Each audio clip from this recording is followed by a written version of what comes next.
Are you seeing the sorry you have been blocked error pop up when you open Discord on your PC? Don't sweat it, I've got your back. In this video, I'll walk you through the steps to squash this error. No time to waste, let's jump straight into the fixes. Solution 1. Restart Discord. I know this one's a no-brainer, but this error mostly occurs because of API limits that stick around for 7 to 10 minutes. So, just close Discord from Task Manager. To do this, right-click on the taskbar here and select Task Manager. Then search for Discord, and once it shows up in the result, right-click on the process and select End Task from this menu. Then wait for about 10 minutes and reopen and see if that did the trick for you.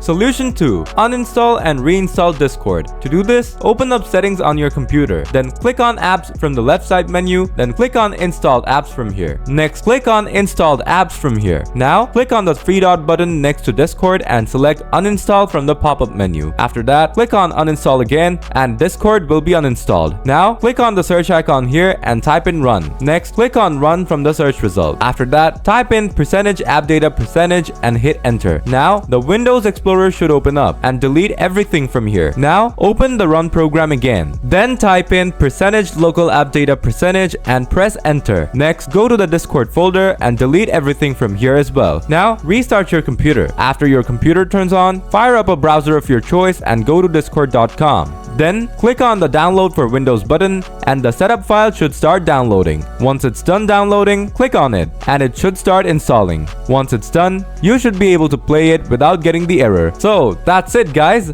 That's how you fix sorry you have been blocked error in Discord on your Windows computer. If the video helped you sort out this issue, please hit the like button. Got any questions? Feel free to drop them in the comments below and I'll get back to you real soon. Thanks for watching.